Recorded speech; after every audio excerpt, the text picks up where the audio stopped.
네, 여러분 오늘은 10월 마지막 주일 해마다 이맘때 지키는 종교개혁 기념 주일입니다. 1517년 10월 31일 506년 전입니다. 종교개혁자인 마틴 루터가 비텐베르크 대학교 교회 정문에 면죄부에 대한 부당성을 조목조목 반박하는 95개 조항의 반박문을 붙이면서 종교개혁이 시작되게 됐습니다. 종교개혁 주일이 되면 이 비텐베르크 대학교 교회를 자주 꼭 얘기하게 되는데 사진을 좀 제가 보여드려야겠다 해서 찍었습니다. 워낙 큰 예배당이라 각도가 기울어서 나왔고요. 정면에서 찍을 수가 없어서 측면을 찍은 겁니다. 그런데 이 정면에 이제 95개 조항을 당시에 반박문을 붙였는데 지금은 이렇게 예전에는 종이로 돼 있었지만 지금은 종이로 돼 있지 않고 이렇게 저 문 자체가 청동문입니다. 저 청동문 양쪽에 95개 조항이 글자가 빼곡하게 새겨져 있습니다. 눈으로는 잘 안 보이고 가까이 가서 보면 보이는데 저렇게 반박문이 붙어 있습니다. 이렇게 종교개혁이 본격적으로 시작된 것을 기념해서 세계 기독교가 해마다 이 10월 마지막 주일이 되면 종교개혁 기념주일로 지킵니다.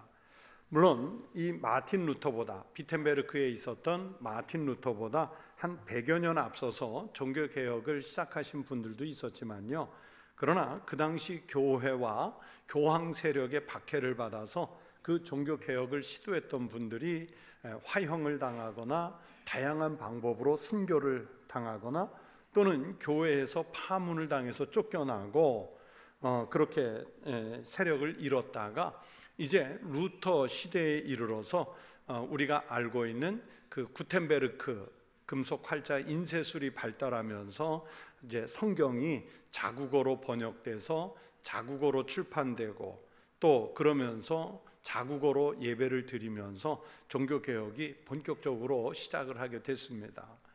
루터와 아주 비슷한 시기에 스위스 찌리히에서는 쯔빙글리라는 분이 종교개혁을 했고 이 루터와 쯔빙글리보다 한 10여 년 뒤늦게 장 깔뱅, 이제 이분은 우리 장로교를 만드신 분이죠. 이 장 깔뱅이 스위스 제네바에서 종교개혁 운동을 해서 오늘의 우리의 형태가 되는 개혁교회를 갖게 됐습니다.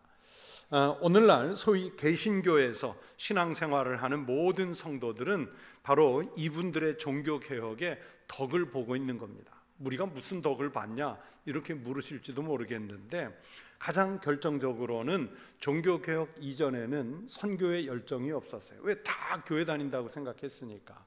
그러나 종교개혁을 하면서 땅끝까지 복음을 전하겠다는 선교가 활성화가 되면서 세상 곳곳으로 이 복음이 전파돼서 우리까지 이르러 우리가 예수를 믿는 그리고 구원을 받는 은혜가 일어나게 됐습니다.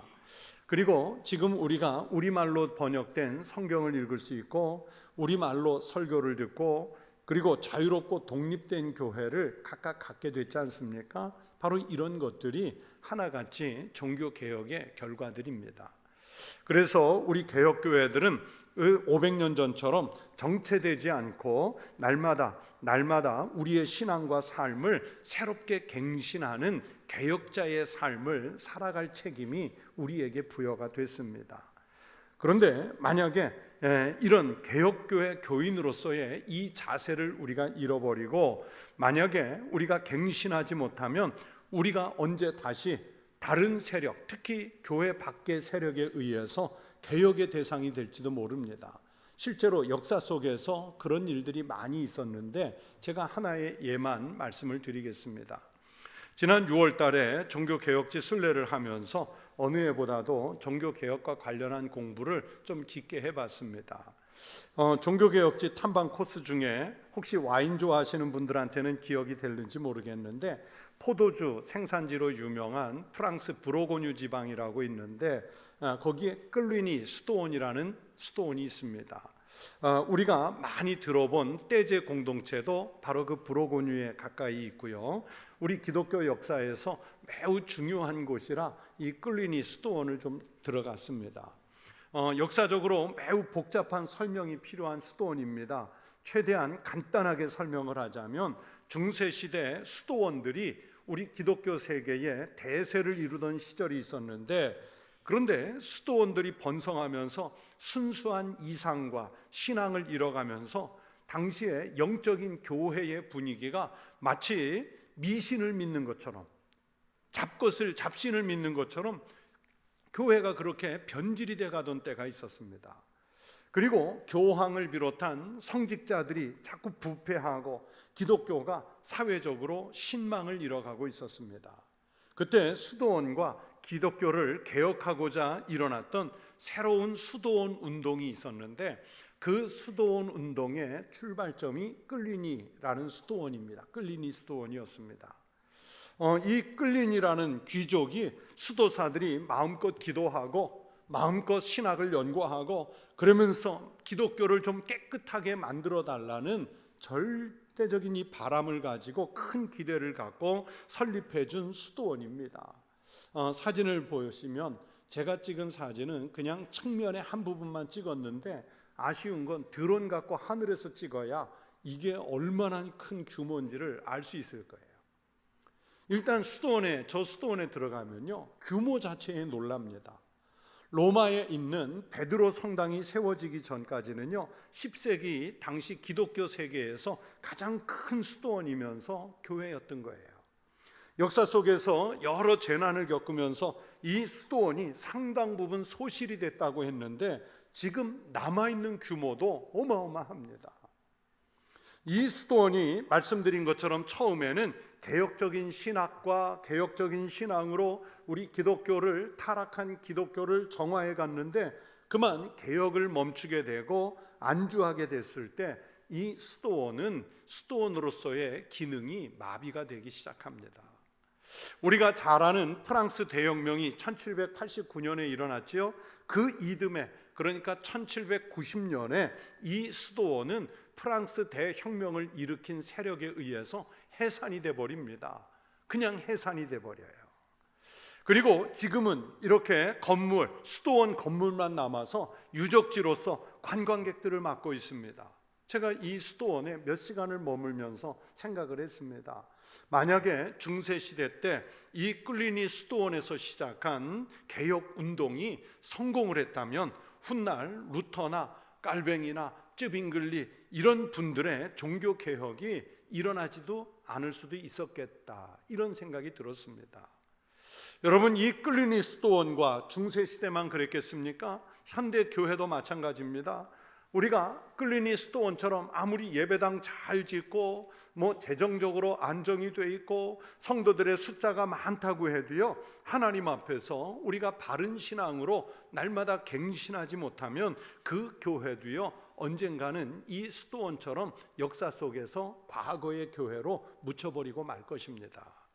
하나님 앞에서 우리가 날마다 갱신하는 신앙을 갖지 못하면 우리도 이 수도원처럼 세상 세력에 의해서 하나님께 심판을 받는 날이 오고 말 것입니다.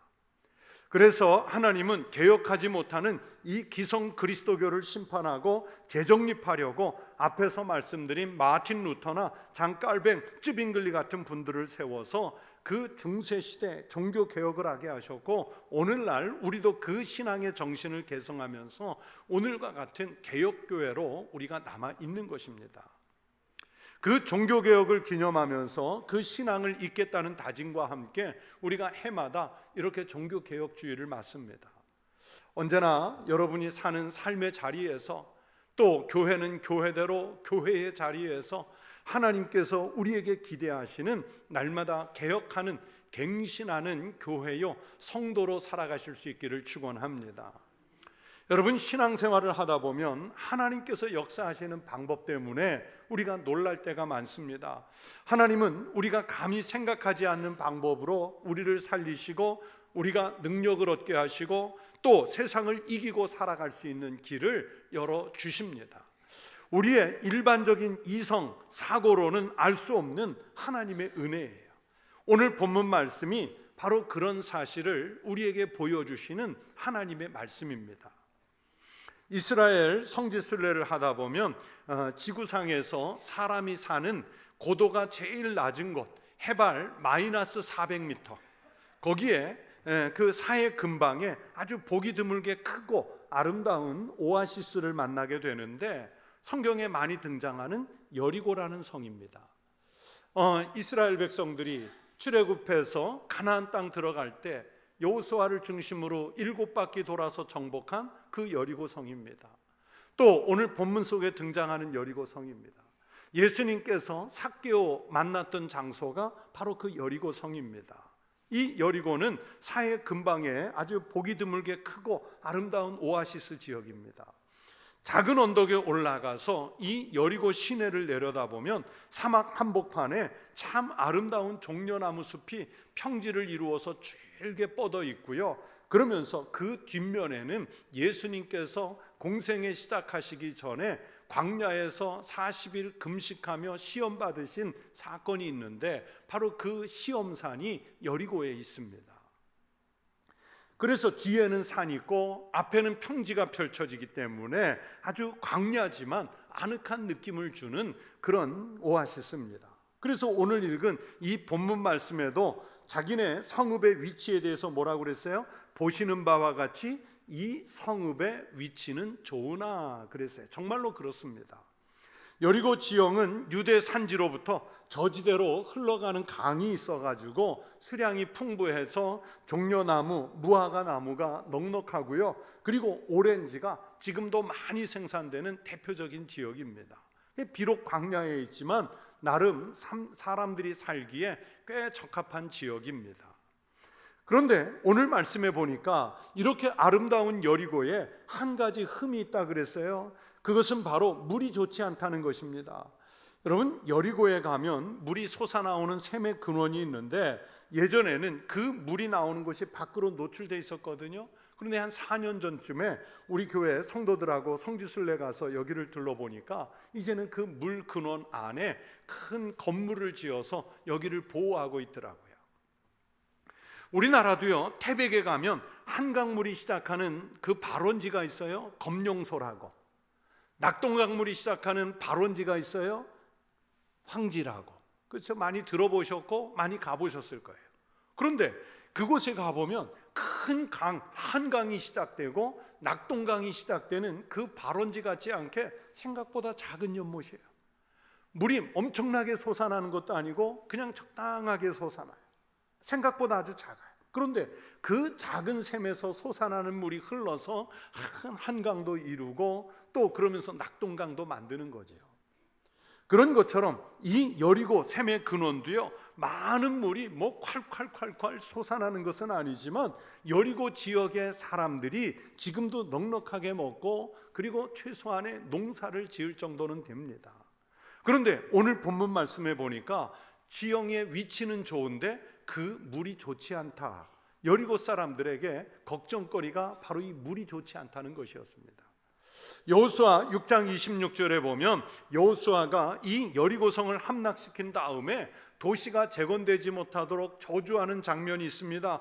여호수아가 그때 맹세하게 하여 이르되 누구든지 일어나서 이 여리고성을 건축하는 자는 여호와 앞에서 저주를 받을 것이라. 그 기초를 쌓을 때에 그의 맏아들을 잃을 것이요 그 문을 세울 때에 그의 막내 아들을 잃으리라 하셨더라. 구약학자들은 이 여호수아가 여리고성에 너무 세게 저주를 해가지고 성만 망가진 게 아니라 물까지 저주를 받았다는 거예요.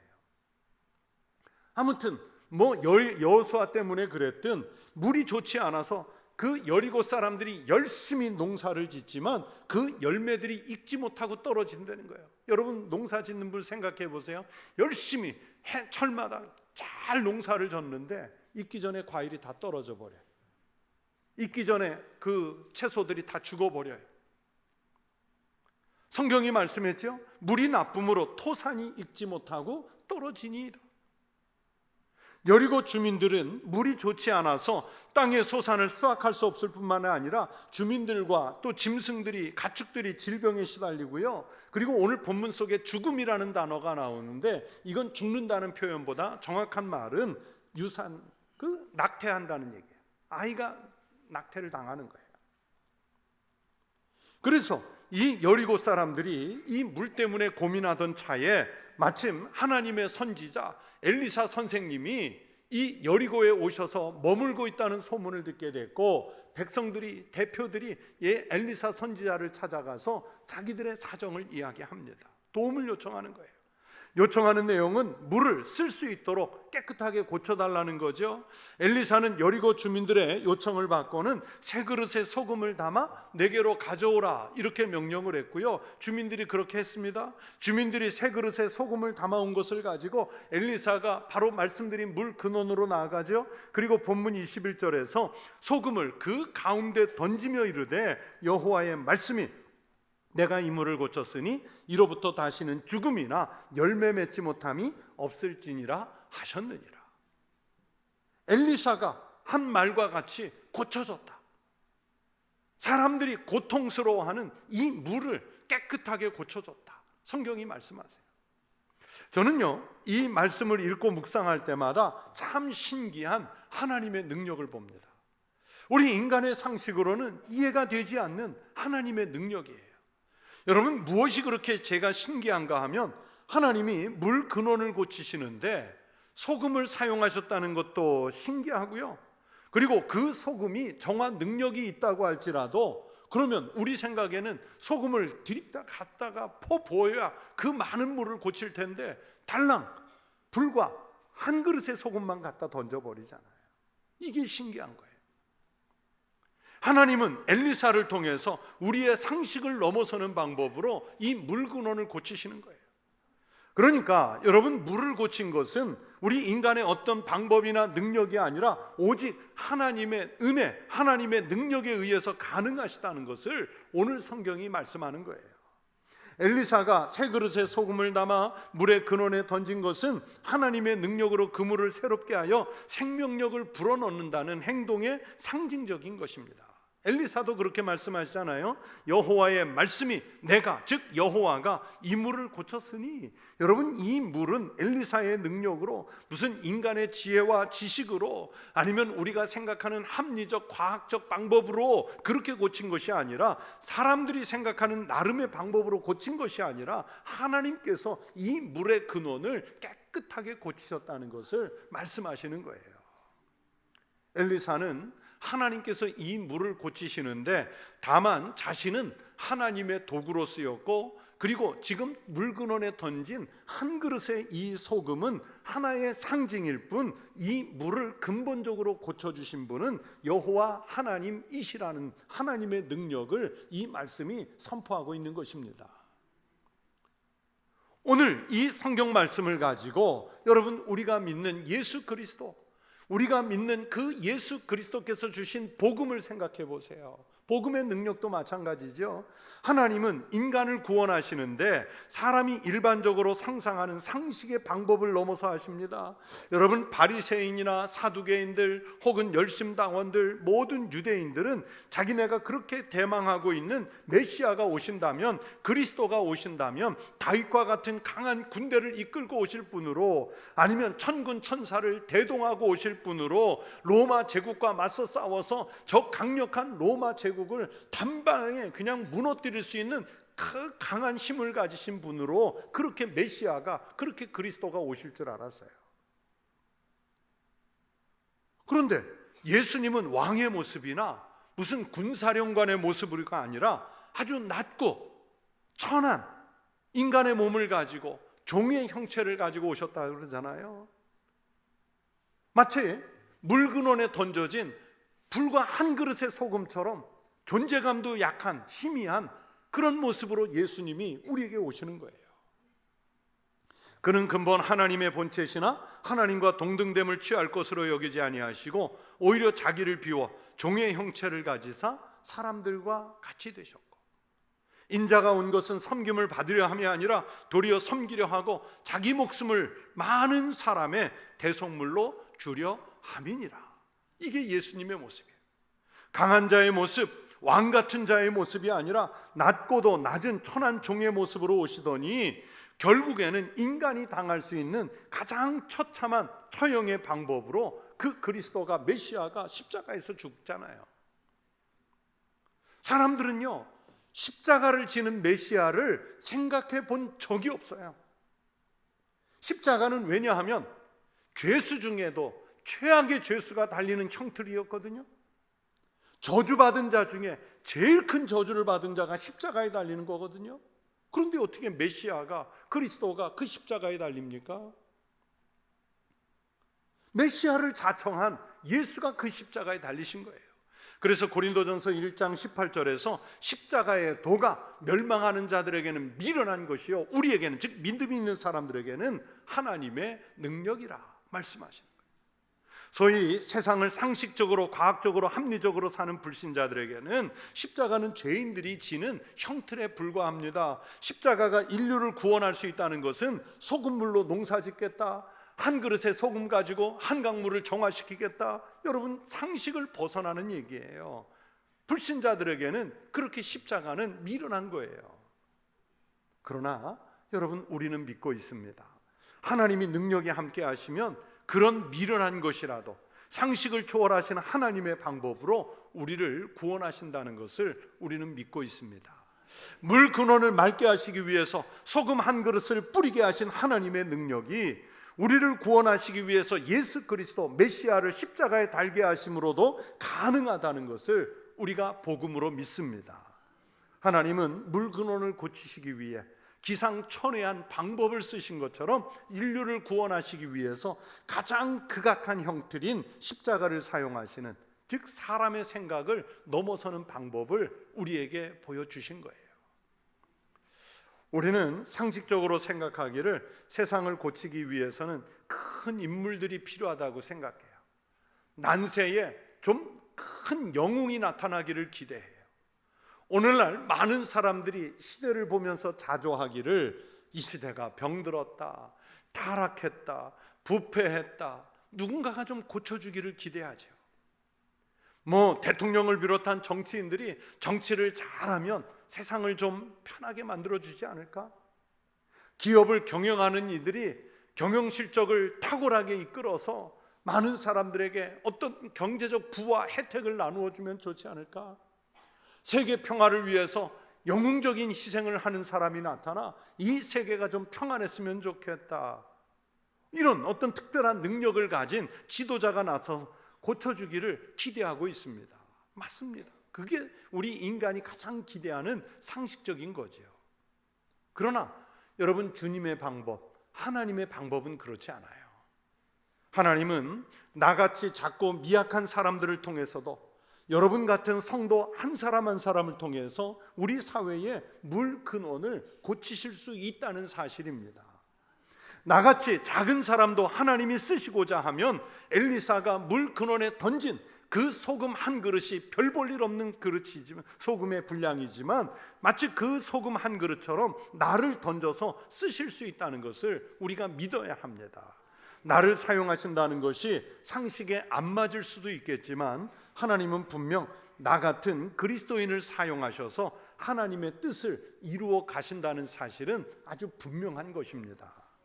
사랑하는 성도 여러분, 이 세상은요, 지금 여리고의 물처럼 고침의 대상이잖아요. 우리 생활이 편리해지고 여유가 있어지고 즐길 것이 많아져서 점점 더 좋은 세상이 된 것처럼 착시를 불러일으키지요. 그런데 보세요, 곳곳에서 전쟁과 테러의 소식이 그치지 않아요. 또 지구촌 곳곳에 사람이 사는 곳에 폭염과 폭우, 또 폭한, 아주 이런 것들이, 하나님의 창조 이 물들이, 피조물들이 곳곳에서 신음을 하는 시대에 우리가 살고 있잖아요. 그러면서 그 신음의 아픔을 우리가 같이 동참하고 있지 않습니까? 우리가 세상이 좋아진 것처럼 보이지만 그러나 실상은 물이 좋지 않아서 열매를 맺지 못하는 세상에, 죽음이 만연한 세상에 우리가 지금 살고 있는 거예요. 삶과 신앙의 토산이 있기도 전에 떨어져 버리고요, 사람이 죽어가고 환경이 파괴되고 또 기후 생태계가 무너지고 하나님의 창조물들이 다 죽을 지경인 이런 시대에 살고 있어요. 그래서 사람들이 고통을 호소합니다. 이럴 때 우리 그리스도인들이 우리 심령의 새 그릇에 소금을 담아서 물 근원에 나를 소금처럼 뿌리는 믿음이 있어야 됩니다.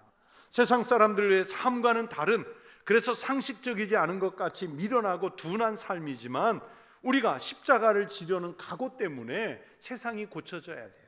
세상이 고쳐져야 한다니까 무슨 큰 걸 생각하는데요, 내가 그리스도인으로서 가정에 들어가면 가정이 고쳐져야 되고요, 그리스도인 직장인으로서 직장에 들어가면 직장이 고쳐져야 되고요, 여러분의 이웃들 속에 그리스도인 내가 들어가면 그 이웃의 관계가 회복되고 고쳐져야 되는 거예요. 그래서 이 그리스도인들 때문에 이 세상에 물 근원이 고쳐졌으니 이로부터 다시는 죽음이나 열매 맺지 못함이 없을지니라. 이 선포가 있어야죠. 여러분, 하나님의 역사는요, 교회만 고치는 것이 아니에요. 엘리사가 물 근원을 고쳤더니 여리고 사람들의 삶의 자리, 사회가 고쳐지잖아요. 여리고가 행복해지잖아요. 그렇게 교회가 세상의 희망이어야 하고 그리스도인이 세상의 빛이어야 하고 소금이어야 하는 것입니다. 그런 면에서 오늘날 우리 교회가 과연 사회를 고치고 세상을 변화시키려는 시도와 노력이 있는지 돌아봐야 돼요. 교회 때문에 희망이 있어, 그리스도인들이 몇백만 명 있기 때문에 아직은 우리 한국이 희망이 있어. 여러분, 그런 소리 들어보셨어요? 앞에서 사진까지 보여주며 설명했던 끌리니 스토원처럼 한때는 살아있는 것 같았는데 그만 자기의 소명을 잃어버리니까 오히려 정치 세력에 의해서 퇴출되고 해산되고 건물만 관광객들 맞아들이는 그런 교회가 되고 말잖아요. 오늘날 교회가 과연 사회를 고치고 그리스도인이 세상을 변화시키려는 시도와 노력이 있었는지 돌아봐야 합니다. 우리가 그리스도인답게 세상 사람들과는, 하나님 없는 사람들과는 좀 차별화된 삶을 우리가 살고 있는지 돌아봐야지요. 그리스도인들이 믿는 십자가의 도가 믿지 않는 사람들이 볼 땐 분명 미련한 일입니다. 그러나 우리는 십자가의 도가 구원을 얻는 능력이 된다는 것을 분명 믿고 있습니다. 그리스도인들이 십자가를 지는 상식에 어긋나는 모습이 오히려 세상을 구원하고 건질 수 있는 가장 빠른 길이 되는 줄로 믿습니다. 여러분, 말씀드린 대로 오늘은 종교개혁 506주년 기념주일입니다. 그 당시에 루터나 혹은 깔뱅, 쯔빙글리 이분들이 일으킨 종교개혁은요, 당시의 세계관 기준으로는 이건 말도 안 되는 비상식적인 일이에요.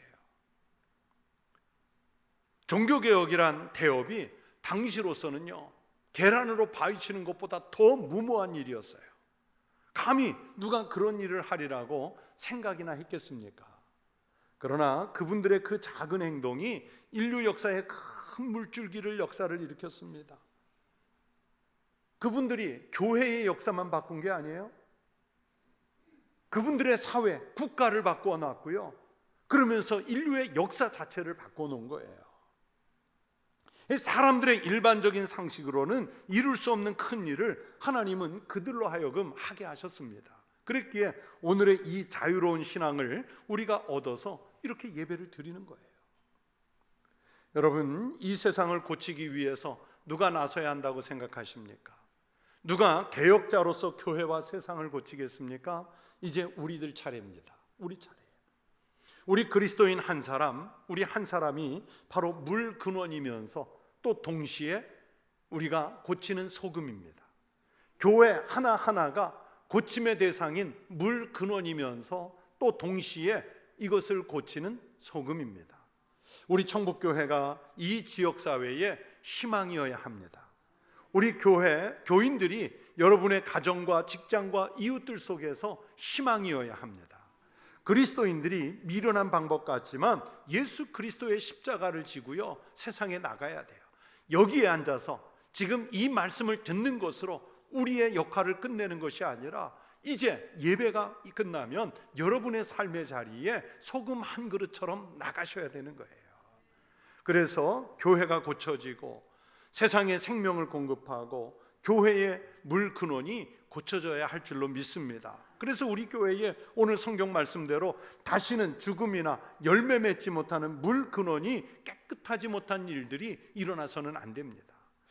우리가 십자가의 도가 멸망이 아니라 생명의 능력이라는 것을 삶의 자리에서 증명해내야 하지 않겠습니까?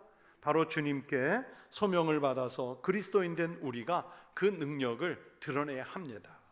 교회를 고치시고 세상을 고쳐서 하나님 나라가 이 땅에 오게 하는 그 사명을 감당해가는 우리 청북교회, 또 우리 교회에 속한 개혁된 모든 그리스도인의 삶을 살아가시기를 주의 이름으로 축원합니다. 기도하겠습니다. 하나님 아버지 감사합니다. 우리 믿음의 선진들이 정말 무모하리만큼 사람들의 생각과 상상을 넘어서는 종교개혁을 이룸으로써 오늘의 우리의 교회가 있고 우리가 구원을 받아 하나님 앞에 하나님의 백성으로 나설 수 있게 해주신 은혜를 감사합니다. 우리가 개혁자들의 신앙을 본받아 오늘 우리 가정, 이웃, 일터 살아가는 삶의 자리로 돌아가 마치 물 근원에 던져진 한 그릇의 소금처럼 우리 자신을 던져 우리의 삶의 자리를, 교회를, 세상을, 시대를, 사회를 고쳐가는 거룩한 삶을 살게 하여 주시옵소서. 예수님 이름으로 기도하옵나이다. 아멘.